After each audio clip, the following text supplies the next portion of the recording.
Many questions on your mind, searched all around, but you couldn't find. Here's a program that's made for you, so your faith can be renewed. Oh, we know easy, yes we know, but you go make 'em for sure. We'll become the saints in jeans and shirt.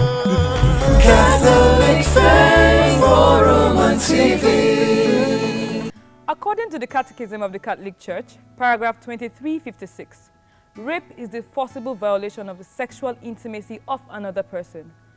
Being sexually assaulted, unfortunately, is a hazard a lot of people have had to go through at one point or the other in their lives.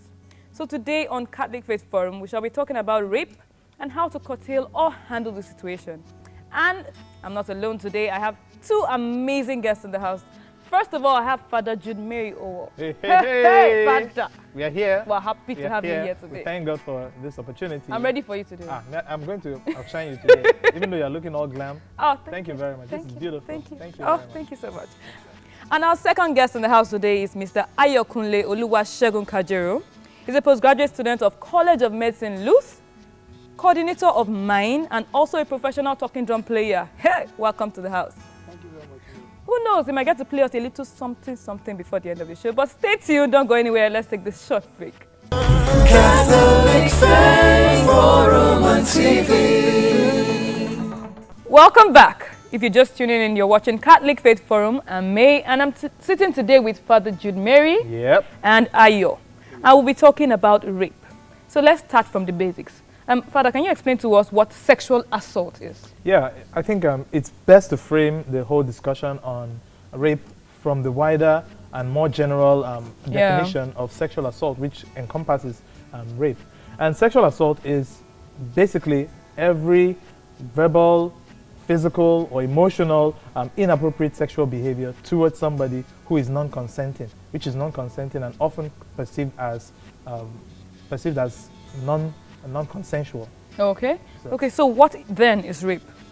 Well, rape is forceful sexual intercourse with an individual, basically a guy or a lady, because these days we have gays, we have homosexuals, basically. So it's forceful sexual act with another individual that is not consenting. Okay, so we were talking about consent. So can you explain what consent really means? Okay, to my mind, to my understanding, consent basically means the approval of the other person. The person saying yes, either by word or by gesture or by the person's own disposition to what you are doing. So if somebody smiles at you, for instance, and you smile back, that is consent that yes, I am happy or I'm pleased to be in your presence. And if you smile and the person frowns, it already shows you that the person is not consenting to what you are doing. So consent just basically means yes, either by word or by gesture. Yes. Okay, so are you saying any non-consensual, any form of whether verbal or non-verbal assent that is not given to sexual advancement is, and then the other person goes on to carry out that sexual act is rape. Okay, so what do you have to say about this? When guys say that when the girl says yes, she means no. When the girl says no, she means yes, and then they take that as consent. Well, talking about that, there are different scenarios to it, because the lady's behavior, the lady's gesticulations, the lady's, all that encompasses her could depict the guy if actually she's saying yes or she's saying no. Now, for instance, when we go for outreaches, there are some guys that are quite funny. A lady could say, my body is the temple of the Lord. A guy could say, let me worship in that temple. You understand? So there are different scenarios to this, but when a lady is saying no, she should mean no. Her actions should depict it. She shouldn't collect gifts that has underlining tones to it, so which could give her away much later. I think that's true, because many times when you send mixed messages or confusing signals, the other person is now forced to make the decision for you and then wait to see whether you would say yes or no. Invariably. And sometimes some people don't know when to stop. They'll tell you, well, all the signals that you were given were saying yes, so why would you be saying no? Probably you're saying no, just as a way of edging me on. So I saw it as like a lot of men say no means I should try harder, so they'll keep working towards. Sometimes I think one has to send very clear signals, and they have to understand the situation or position where they put themselves in every point of view. Okay, that brings me to another question. You know, some men, when they give a lady gifts and buy her everything, take her places, they feel like they have a right to demand for sex. What do you have to say about that? Is it rape, or is it just someone convincing or confusing another person into accepting to have sex with them? Of course, remember we mentioned that there's an emotional undertone to rape as well. So when the person has been given several gifts, the person is sort of, how do I say, numbed to the idea of saying no. Because it'll be, I gave you all these things, you did not reject them, you didn't refuse them, you didn't turn them down. So why are you refusing me just this one favor I'm asking of you? I only want us to do it once. Just once, just one. Afterwards, we'll no longer have any reason to do it anymore. So sometimes I would always say, if you're sure you're not going to ever have that kind of situation where you would want to turn the person down, don't even collect anything. So you're saying it's more like emotional blackmail? It is emotional blackmail, but then it's an emotional blackmail that the other person allowed themselves to fall into. So if you are receiving a gift, I think the thing is to say, you're giving me a gift, Abi. It's Why? a gift, Abi. So that the other person is clear that a gift is unsolicited, okay, and there are no strings attached, okay. And it also, I think it also depends on the level of intimacy and closeness of this person. Understanding between the people. Yeah, even though people claim that people who rape other people are not strangers. They're mostly not strangers. They're mostly people who they know and trust. Exactly. So those are some very, very gray areas that people have to be careful. Even with people that you know, you have to be very, very careful. Even teenagers should learn to say no and mean no. Exactly. Yes. There are some uncles within their streets, their neighbors. You understand? And when they are touching them, giving them, you can imagine, I'm from Idiaba, so Mushin can just buy barbecue for a lady and when it was happening, she's longing to see you. Just barbecue of how much? 500 naira. So these are things that appeals to their emotion, and before you know what's happening, they are already succumbing to whatever you're asking them. They've been caged in, sort of. Exactly. So ladies should learn to say no and mean it. Not when the uncle is touching you, like, uncle, no now, uncle, stop now. And they've already been leaning towards that all along. Yeah, so and then I also think that also falls back to family. You know, a person would become a prey to a predator when they see that the person offers them something that they ordinarily do not have. Yes. Okay? So I don't ordinarily see barbecue to eat. So it's 500 naira, but my parents don't ever say we as children should gather together and eat barbecue just for the fun of it. So that when somebody offers me barbecue, the person is not offering me something new or something exciting. I would just say, no, I'm okay, I'm fine. Okay. But you can't blame some parents that can't really afford such things. That's just one example out of so many. You know, as children, the narrative that your parents play to you is don't accept things from strangers. Don't accept anything from strangers. but then when you say don't accept things from strangers and you don't give them something to begin with, you will leave them with no choice. They'll say, but yes, I shouldn't accept things from strangers, but this person is harmless. They now start conditioning the uncle that comes to the house to visit us every week. Exactly. So those are some things. The point you also made mention of now reminded me of when parents don't say we are showing words to their teenage girls or to their teenage guys. Maybe as your dad ever told you I love you. No way. Now Why? When that uncle out there tells the uncle out there is now pointing I love you on you. Exactly. What happened? She's like, wow, this guy really loves me. I'm truly beautiful. And before you know what's happening, she succumbs. And that brings me to another I think parents don't really educate their children on these things about life. They don't know about, there's no sex education, proper sex. In our schools, even in their homes. Exactly. Children are not educated, so I think it makes them vulnerable. Exactly. And then they go out there and they see these things, they succumb to peer pressure or anything, and then they just... Exactly. There's a interesting narrative that parents play to their children. If a person touches you, you're going to get pregnant. Or that sex is bad, it's evil, don't go close to anybody. So you don't. And then because the narrative is one of trying to deter the person from doing that. It's on the extreme. Exactly, one extreme. The person is still not sure because there are those instincts and those hormones start kicking in sometimes when the person feels like definitely. that. And then their friends, they tell their friends, "Do you ever feel this way?" Say, "Yeah, it's a sign that you should have sex." And the person says, "But sex is evil." Say, "Who told you that? Have you ever tried it before?" And then so just try it once. If you don't like it, then stop. And the person eventually tries it, and some other questions come up as a result. Saying, "Are you sure this is what my parents actually mean when they say sex is bad?" So some of those things can also... I think at a point when I was younger, someone actually told me, because I was having really painful menstruations, and people actually told me that if I start having sex, it will stop. That's the solution to it. I'm like, that is, medically, that is totally wrong. But you don't know because nobody has told you about this thing. So you just give, many youths will actually just give in to things like this. it now becomes a case of we are between the devil and the deep blue sea. So let me try. There's no harm in trying it. So Yes, okay, that brings me to one very, very touchy grey area about rape. Yeah. Let's come back to rape. Is there rape in marriage? Yes, there is.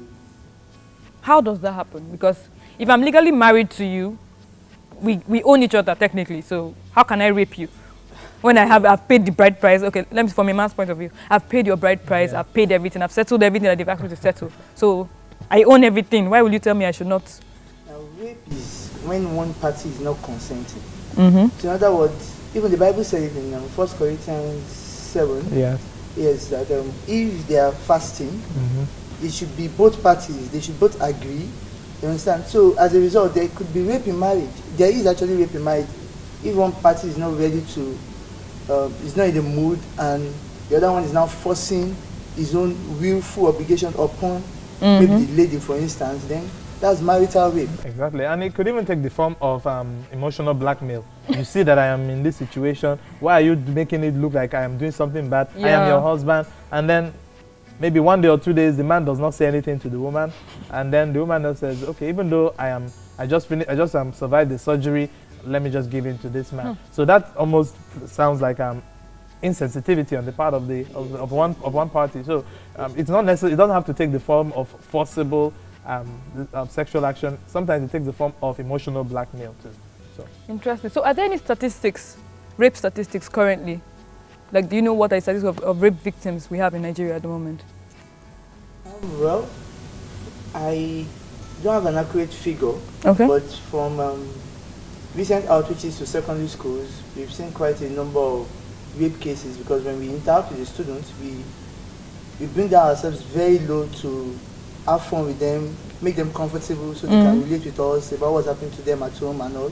So from survey, there has been an increase in rape victims, and it comes from trusted individuals, basically, uncles, neighbors, stepfathers at home, and even at times some of these students are staying with their grandparents. And before you know what's happening, there was even one that happened in the shop.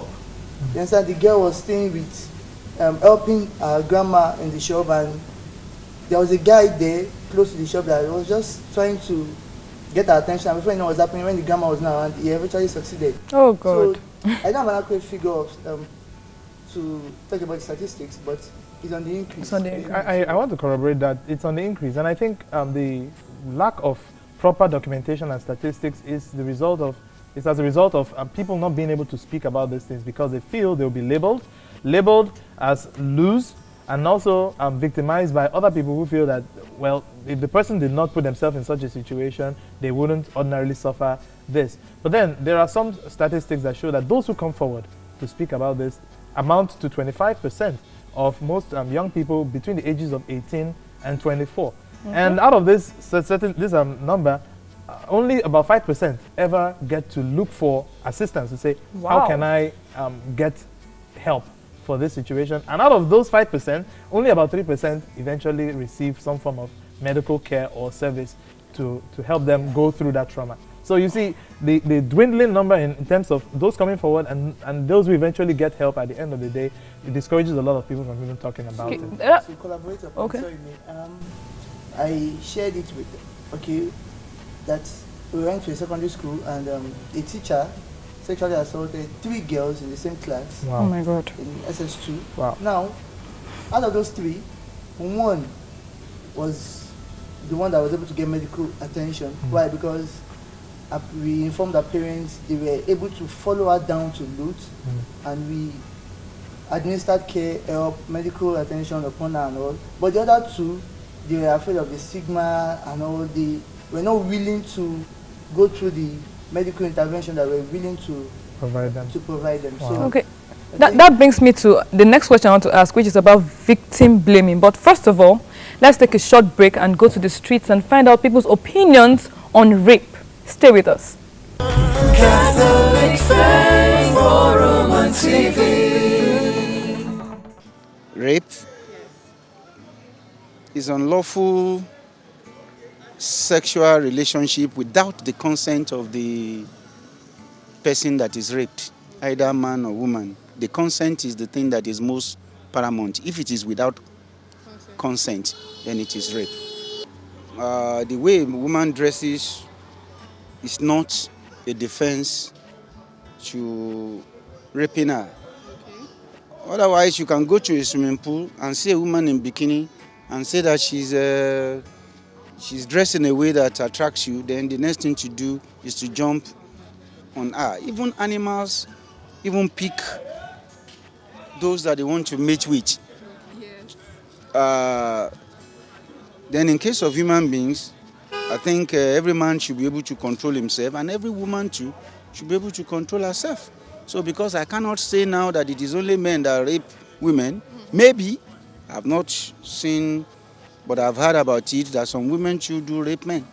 So, but once it is without the consent of the other party, irrespective of how that person dresses, it is rape. If the content is concerned by deceit, like pretending to be the husband of a woman, maybe you look like the husband, or you know how the husband dresses and talk, and you dress that way and you met her and she's unable to distinguish between you and the spouse, and you have sexual intercourse with such a person, it's still rape. Catholic Faith Forum on TV. Welcome back. There you have it, word from the streets. It said even when you have sexual relations with someone under false pretenses, yeah. it's still rape. Exactly, because the other person technically is not exercising their will, and the will is actually what makes your action a moral one. So when the person is not sure of what is being done, then that person is not free. Even if someone is intoxicated, exactly. It's still rape. Exactly. Yes, that's the date rape dog, Rufinol, and lots of them like that. It's interesting how people create evil. Give it a very funny sounding name. But I think we should really, really underscore the evil of rape. Even the scriptures is very, very strong on it. Deuteronomy chapter 22 from verse 25 to 27 specifies the fact that a person can be stoned to death. It just tells you the gravity and the evil of rape. And even though that's not technically what could be done today because of the civilization, but the idea is basically it is so bad. It's a grave offense. It's a very grave offense. It's a very, very grave sin. Okay, so back to the question I asked before the break. Why is there a serious case of victim blaming when it comes to rape in our society today? Ayo. I just got reminded now about the saga that happened. That's the Koyi Falomon saga. Okay. That was some months back when the students finished exams, and you know what the guys did? They took scissors and they were trying to cut their skirts. I think I saw that somewhere. Now, are we to blame the ladies for the skirts? No, but the guys took an action that was out of this world. Wow. So that was victim blaming is prevalent in this society. They tend to relegate the girls to the background, allowing the guys to just dominate. Yes. Dominate over them. And I was following the case, and just one was apprehended by the police. Out of all those boys that gathered. And the case just literally died down. So I would just say the victim blaming is prevalent now. The girls are being stereotyped and they're just relegated to the background, and the guys are having that domineering spirit. And I think this is basically what gives rise to the whole gender equality argument. Because if in a society a man is allowed to go scot-free for something as heinous as trying to take sexual advantage of a lady, then I think that is really it's a call for action. Yes, because they end up saying things like she was wearing a very short skirt, that's why he raped her, or she walked along a dark street. There should be no justification for rape, honestly. A lawyer once said, and it's very valid, so far the lady is below 18, she's a minor. Yeah. So the guy should be apprehended and dealt with in court. But everything just goes scot-free now. Anyway. I think also, beyond just talking about what the ladies should wear or when the person should be prosecuted, I think men should also put a lid on whatever excesses they have. You call yourself a gentleman when you dress properly and everything. You want to be addressed with responsibility and seen as somebody respectable. Act like it. I think it's important that men themselves begin to step up and realize that they are not just the custodian of culture and value, they are also supposed to be protectors and promoters of what is right. So if you think that the woman should be the one who just be the custodian of morality and decency, then there is a problem. We are raising a generation of irresponsible young men, and that is very, very sad. Okay, so we're talking about women and women and women. Do men also get raped? Okay. I think yes, a man can be taken advantage of sexually, but not in the same way. Often not in the same way as a woman would. Okay. I always think it takes a subtle end, that of seduction, and so maybe a woman invites a man, knowing that okay, this man is he's my subordinate at work, and if I call him, he has to come. Now intimidate the young man. Exactly, and he comes to my house, and then I appear in this very skimpy or see-through clothes, and then I go and I stay by the door, so he technically can't go out, and he's begging me, madam, please. He said, if you make any move, I will scream, and people are going to come here and club you to death. Yeah. So in that situation, he's already confined, and his choices are limited. So many times he may give in to that kind of situation out of a lack of other options. Okay, so Mr. Ayo, you've been talking about outreach. So I guess that has to do with MIND. Yeah. So can you tell us about MIND? All right, okay. MIND is an acronym. Okay. It stands for Molding, Inspiring, Nurturing, and Empowering Teenagers. Mm-hmm. It's a teenage ministry, but not necessarily for teenagers alone, but also for young adults. So when I talk about outreach, we go for secondary school outreaches. We try to evangelize Christ to them and also help out those that are having some sexual issues. Okay, and we're also the pioneers of the World Virginity Day program. That's the popular acronym NOSOM. NOSOM means no sex until marriage. Now this year, 2018, the theme for the Virginity Day was unashamed. Oh, Okay, nice. yes, unashamed. And now we're not just saying it's a garden of virgins, no. We are trying to say youths and young adults should advocate for sexual purity, preserving the next generation. In other words, a young lady should be proud to say I'm a virgin.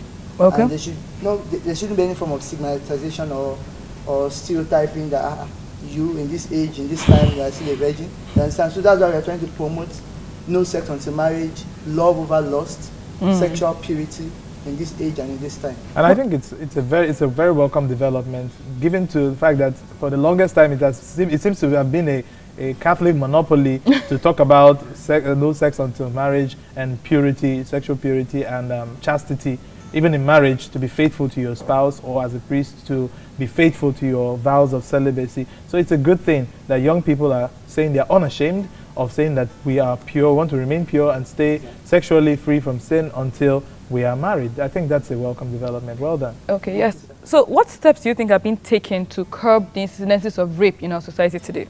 Ayo. Well, I know, number one, we encourage victims to speak out, to find someone they could trust. Okay. Be it in the school, there could be some teachers that they can trust. And not just teachers, there are counselors that are very approachable that the students could reach out to. And as a result, these counselors, they have Lagos State government call centers that they can relate with, that provide help to these sexually abused young ones. And apart from that, I also know of private NGOs that help out these rape victims. I know of one in Sule Mirabel Health Center, and a couple of them like that provide help to young ones. And now from our own organization, we try to help out those that we've seen, okay, they've been abused, they've been molested. Yeah. We bring them to LUT with the parents' consent, and then try to administer care with a consultant in family medicine that helps out in that regard. Okay, Father, so what do you think are the steps that should be taken in the case of a rape? Okay, I think the very first thing that the person should do is that they should call somebody they can trust. It could be a family member, it could be a friend, somebody that they know would be able to step up to the situation and help out. So that is always very, very key. That person now helps to carry on the rest of the process. The second thing would be to check the person into a medical facility where the person can receive medical attention. The person might have suffered bruises or cuts or some form of physical trauma. The person needs to be treated and then properly profiled. So while this is going on, the security operatives, police, or any other form of security agency could be reached to say this is the situation and somebody was involved in rape, as a rape victim, and then person could be a police report could be taken.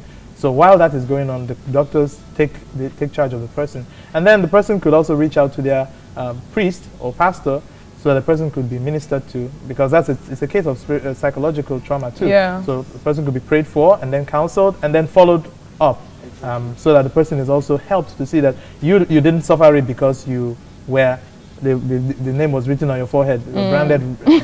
to be raped Rapeable. or something. Exactly. So the person should be seen to help to see that there's nothing wrong with you. You are created by God. You're a child of God. You are God's special child.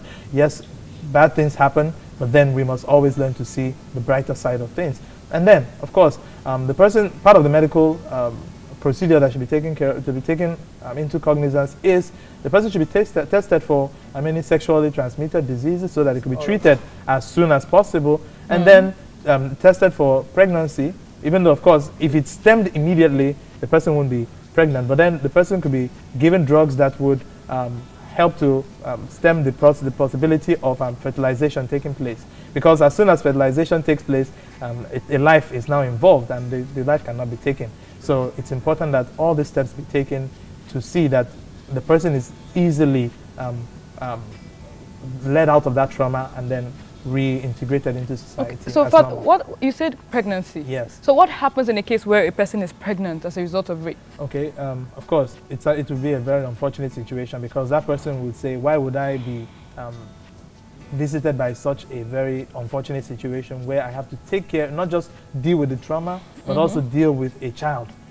Okay. And of course, we all know, speaking from Psalm 127, which says that a child is a gift from God. This is not a gift that I was expecting at this time. What do I do? But the church always says that we always have to look at the life and say the life is not a sin. The sexual act of rape is a sin, but the act of conception is not a sin. So the child is not a problem in that situation. The child is a victim. The infant, the new life is a victim. So the person also has to be treated with love and acceptance. And somewhere in divine providence, who knows, that child may end up becoming somebody very, very, very useful. I think I saw a YouTube video some time ago, where a man was giving a talk, and in between he said, "I thank my mother for not aborting me. Even though I was a result of a rape situation." So sometimes in the event of providence, some very beautiful things come out of very ugly but situation. It's definitely not easy. It's a traumatic situation. It's a very traumatic situation. But like I said, sometimes in the mystery of how God arranges things, something good can come out of that. We are not encouraging people to be involved in rape, or people to expose themselves to such situations. But where they happen, we must learn to, as best as possible, and handle the situation maturely. Okay, we have some mails here, so let me just read one. Somebody asked the question, "My friend was assaulted, and I'm struggling with how to offer support to her. What can I do?" So, Mr. Ayo, can you?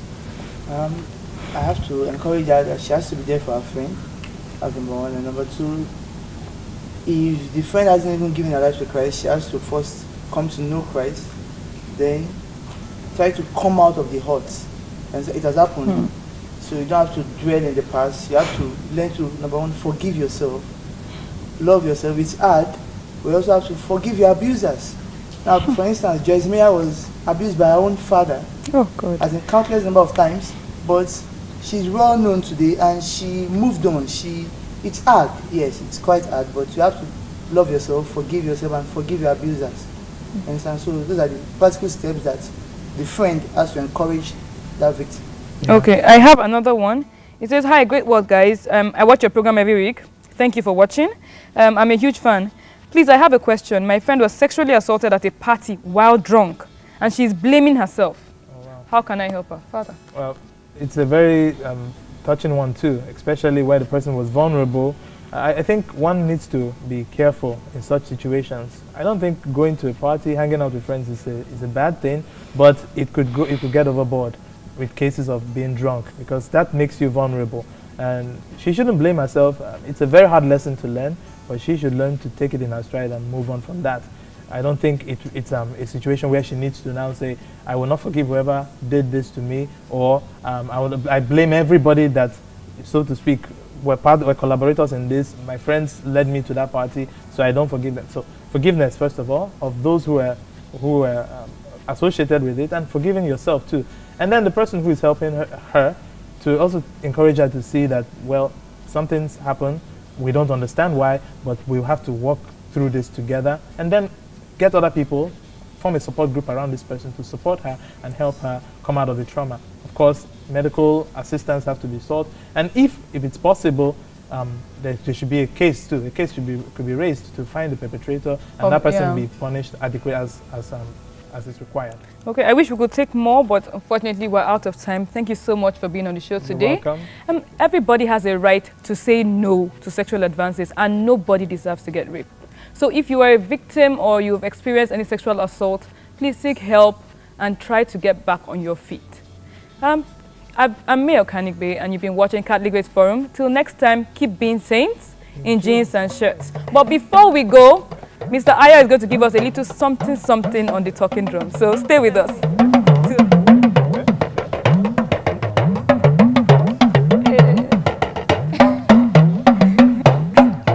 You're a professional, really.